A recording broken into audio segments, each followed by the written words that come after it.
మన నిధులు మనకు, మన నియామకాలు, మన కొలువులు, మన నీళ్లు మనకొస్తాయని సుమారు 1200 మంది బలిదానంతో సాధించుకున్న తెలంగాణ ఈ 12 సంవత్సరాల్లో తెలంగాణ ఆగమైంది తప్ప ఎవరి బతుకులు మారలే. ఒకవైపు 2014 నుండి భారతీయ జనతా పార్టీ కేంద్రంలో ప్రభుత్వం ఏర్పడ్డ తర్వాత అప్పుడు 11వ స్థానం ఉన్న ప్రపంచ ఆర్థిక పరిస్థితి భారతదేశంది ఈరోజు 4వ స్థానము, కొద్ది రోజులలోనే 3వ స్థానం ఎగబాకుతూ ఉంది. తెలంగాణ విషయానికి వస్తే 9.5 సంవత్సరాల బీఆర్ఎస్ పరిపాలన అహంకారపూరితమైన అవినీతి పరిపాలన. దానికి ప్రజలు బుద్ధి చెప్పడం జరిగింది.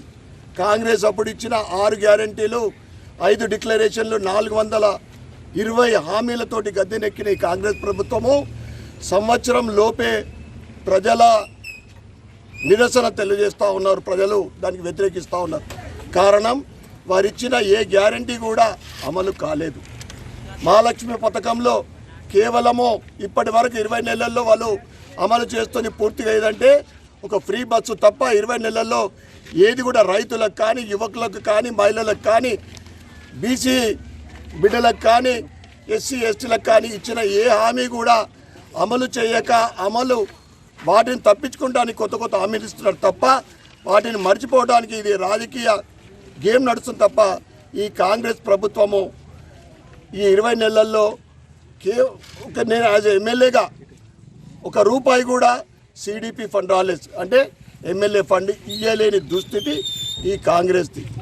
ముఖ్యమంత్రి రేవంత్ రెడ్డి గారు ఒకరైనా కానీ మిగతా మంత్రులందరూ కూడా దోపిడీకి, అది అవినీతి అహంకారం బీఆర్ఎస్ అయితే ఇది అవినీతితో పాటు మోసపూరిత ప్రజలకు మోసం చేసిన పార్టీ కాంగ్రెస్ పార్టీ. తెలంగాణలో ప్రజలందరూ కూడా భారతీయ జనతా పార్టీ వైపు చూస్తూ ఉన్నారు. డబుల్ ఇంజన్ సర్కార్ తెలంగాణలో వస్తే తప్పకుండా అభివృద్ధి చెందుతుంది. ఎందుకంటే ఇలా దేశవ్యాప్తంగా 21 రాష్ట్రాలలో భారతీయ జనతా పార్టీ మరియు ఎన్డీఏ ప్రభుత్వాలు ఉన్న చోట ఏ హామీ ఇచ్చినా కానీ అది నెరవేరుస్తుంది భారతీయ జనతా పార్టీ. ప్రతి ఇచ్చిన హామీ, ఎలక్షన్లు ఇచ్చిన హామీ పూర్తి చేసే బాధ్యత భారతీయ జనతా పార్టీ తీసుకుంటుంది. ఇక్కడ మాత్రము ఈ గ్రామీణాల్లో మనకి ఇక్కడ రూరల్లో ఏదైనా నిధులు డెవలప్మెంట్ అవుతుందంటే కేవలము కేంద్రం నుంచి వస్తున్న ఎన్ఆర్జీఎస్ పనులు, అది ఉపాధి హామీ కానీ, పిఎం సడక్ యోజన కానీ, ఈ విధంగా వస్తున్న నిధులతోటే ఈ గ్రామాల అభివృద్ధి చెందుతుంది తప్ప రాష్ట్రం నుండి అప్పటి బీఆర్ఎస్ ప్రభుత్వం కానీ ఇప్పటి కాంగ్రెస్ ప్రభుత్వం కానీ ఇప్పటి వరకు ₹1 ఇచ్చిన దాఖలాలు లేవు. అందుకే ఇంటింటికి బీజేపీ అని ఈరోజు ఇందల్వాయి మండలంలో గన్నారం గ్రామంలో జిల్లా అధ్యక్షుడు సోదరుడు దినేష్ కులాచారి మరియు ఇతర నాయకులు కార్యకర్తల ద్వారా ఈరోజు ఇంటింటికి బీజేపీ పాంప్లెంట్ ఇవ్వడం జరుగుతుంది. ఎక్కడికి వెళ్ళా కానీ ప్రజలు సంతోషంగా పాంప్లెంట్ తీసుకుంటారు. ఎందుకంటే ఈరోజు దేశ నాయకుడే కాదు ప్రపంచమంతా కూడా పొగడుతున్న నాయకుడు ఎవరంటే మోడీ గారు.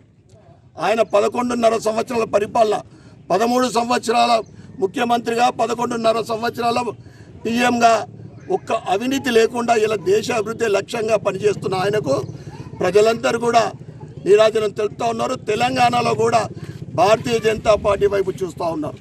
రాబోయే స్థానిక ఎన్నికల్లో మనమందరం కూడా నాయకులు, కార్యకర్తలందరూ కూడా భారతీయ జనతా పార్టీ సంక్షేమ పథకాలు ప్రజలకు ఏదైతే హర్ ఘర్ జల్ కానీ, కరెంటు కానీ, రేషన్ బియ్యం కానీ, ఇలా ఆరోగ్య బీమా కానీ, ఇలా రైతులకు ఇస్తున్న ₹6,000 సంవత్సరానికి నిరంతరంగా ఎక్కడ ఆటంకం లేకుండా కానీ ఇస్తున్న పథకాలు, భారతీయ జనతా పార్టీ సంక్షేమ పథకాలు ప్రజల వద్దలకు చేర్చాలి.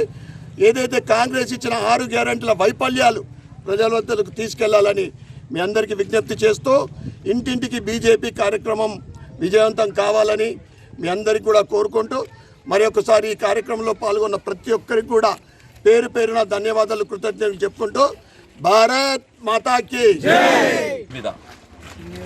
తెలంగాణలో ఉన్న ప్రతి గుండెను తట్టి లేపే విధంగా, నరేంద్ర మోడీ నాయకత్వాన్ని బలపరిచే విధంగా, ఎందుకంటే 10 సంవత్సరాల టీఆర్ఎస్ పార్టీ దొంగ పాలన చూసిర్రు. ఇవల్ల ఈ 20 నెలల నుంచి కాంగ్రెస్ పార్టీ యొక్క గజ దొంగ పాలన చూస్తున్నారు. తెలంగాణ ప్రజల పరిస్థితి పెంక మీదకి పొయిలబడ్డట్టుంది. కాబట్టి ఈ తెలంగాణ ప్రజలందరూ కూడా ఒకే లక్ష్యంగా నరేంద్ర మోడీ నాయకత్వంలోని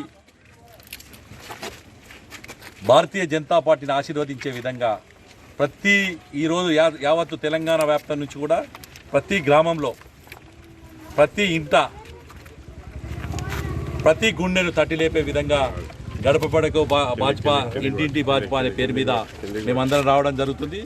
దాన్ని ఈ జిల్లాలో, ఇందూరు జిల్లాలో ఈరోజు అర్బన్ శాసనసభ్యులు గౌరవనీయులు ధన్పాల్ సూర్యనారాయణ గారు ఇందల్వాయి మండలంలోని గన్నారం గ్రామం ఉద్యమాల పోరాట గడ్డ ఇది.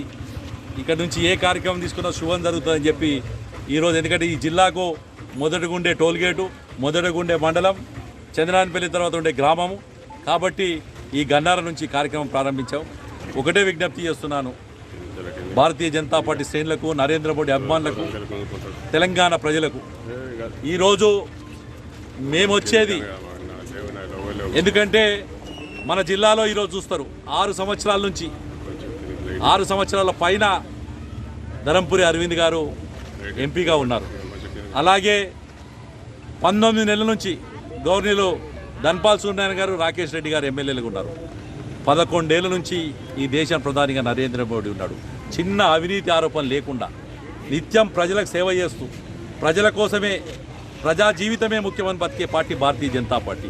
అలాంటి పార్టీ నాయకులు మీ ముందుకొచ్చి మేము అడుగుతుందల్లా మన గ్రామం బాగుండాలంటే, రామరాజ్యం రావాలంటే, గ్రామ స్వరాజ్యం కావాలంటే, గాంధీ గారి కలన కన్నా గ్రామ స్వరాజ్యం రావాలంటే భారతీయ జనతా పార్టీ నాయకులను దీవించండి, నరేంద్ర మోడీని ఆశీర్వదించండి.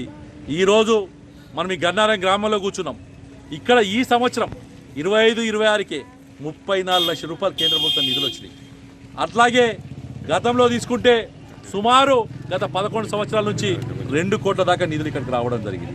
అంటే ఇవి కారణం ఎందుకు చెప్తున్నామంటే, ఈ గ్రామంలో ఇంట్లో గ్యాస్ సిలిండర్ ఇచ్చినా, గ్యాస్ సిలిండర్ మీద ఉడికే బియ్యం ఇచ్చినా, ఇంట్లో చిన్న తెల్ల బల్బు ఇచ్చినా, ఇంట్లో ఉండే బాత్రూమ్ ఇచ్చినా, ఇంటి ముందట మోర్ ఇచ్చినా, ఇంటి ముందట సిమెంట్ రోడ్ ఇచ్చినా, ఈ వీధి కుళాయి ఇచ్చినా, వీధి లైట్ ఇచ్చినా, గ్రామ పంచాయతీ బిల్డింగ్ ఇచ్చినా, లేదు ఏదైతే రైతు భవనం ఇచ్చినా, శ్మశాన వాటికి ఇచ్చినా, ఏది ఇచ్చినా కేంద్ర ప్రభుత్వం తప్ప రాష్ట్ర ప్రభుత్వం లేదు. కాబట్టి స్థానిక సంస్థలు బలోపేతం కావాలన్నా భారతీయ జనతా పార్టీ తెలంగాణలో గ్రామం నుంచి రాష్ట్రం దాకా గోల్కొండ కిల్లా మీద కాషాయ జెండా ఎగరేయాలనే ఏకైక ఉద్దేశంతో ఈరోజు ఈ కార్యక్రమాన్ని ప్రారంభించినందుకు పెద్దలు ధన్పాల్ సూర్యనారాయణ గారు గన్నారంకి రావడం జరిగింది. వారికి ధన్యవాదాలు చెప్తూ, ఈ ఇందూరు జిల్లాలో ధరంపురి అరవింద్ గారి నాయకత్వంలో మేమందరం కూడా ఒకే ఒక లక్ష్యంతో నరేంద్ర మోడీ నాయకత్వాన్ని బలపరిచే విధంగా చర్యలు తీసుకుంటామని తెలియజేసుకుంటూ, నేను ఇప్పుడు ధన్పాల్ సూర్యనారాయణ గారిని ఈ కార్యక్రమాన్ని ప్రారంభిస్తూ మాట్లాడాల్సిందిగా కోరుతున్నాను.